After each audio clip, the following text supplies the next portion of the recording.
작은 일에도 그 마음을 알기 원하네. 김상우 목사의 알물 삶으로. 이 땅에서 천국을 사는 거룩한 백성을 섬기는 동해 성민교회 김상우 목사입니다. 오늘은 왜 소금이며 빛일까? 라는 제목으로 말씀드리겠습니다. 예수님은 너희는 세상의 소금이다 라고 말씀하셨습니다. 이 세상에 소금보다 귀한 것이 많은데 왜 하필이면 소금이라고 하셨을까요? 소금은 없어서는 안 되는 꼭 필요한 존재이기 때문입니다. 그런데 예수님은 소금이 세상에 꼭 필요한 존재이니 너는 소금처럼 살아라 하지 않고 너희는 세상의 소금이다 라고 우리의 정체성을 알려주셨습니다. 소금은 하얗고 굵은 결정체로 이루어져 있습니다. 소금이 하얀 결정체로 있을 때에는 아무 역할도 하지 못합니다. 그러나 음식이나 물에 들어가서 그 결정체가 녹아 없어질 때 소금은 가치를 드러냅니다.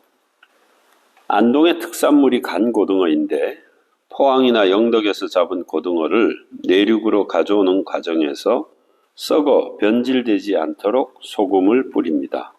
그러면 아주 맛있는 자반 고등어가 됩니다. 그런데 자반 고등어 안에는 소금이 보이지 않습니다. 만약 소금이 녹지 않고 그대로 있다면 맛있는 자반 고등어가 될 수 없습니다.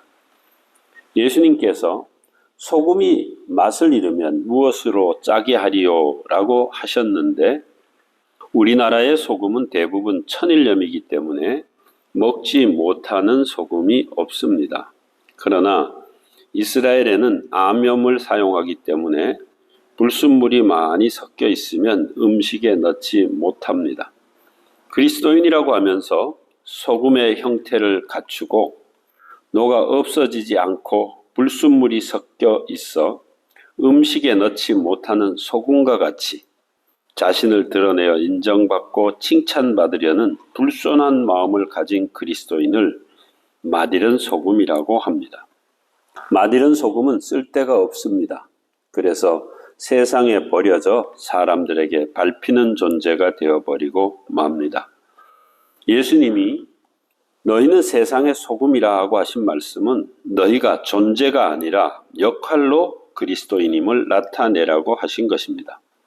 예수님은 또 우리를 향하여 너희는 세상의 빛이다 라고 말씀하셨습니다. 빛은 어둠과 공존할 수 없습니다. 아무리 칠흑 같은 어둠이라도 빛이 들어가는 순간 그 어둠은 물러갑니다. 세상은 온갖 죄악으로 어두워져 있습니다. 빛인 그리스도인이 제 역할을 한다면 이 세상에서 온갖 어두운 부정부패를 저지르는 사람들이 부담스러워 합니다. 그리고 온갖 박해와 모함으로 쫓아내려고 할 것입니다. 그러나 분명한 것은 어둠은 빛을 이길 수 없다는 것입니다. 그리스도인의 빛은 스스로 바라는 것이 아닙니다.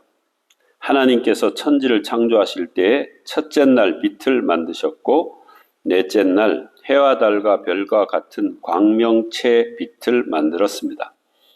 첫째 날 만든 빛은 빛의 근본인 오르이고 넷째 날 만든 광명체 마오는 마오르인데 빛을 받아야만 빛을 낼 수 있는 존재입니다.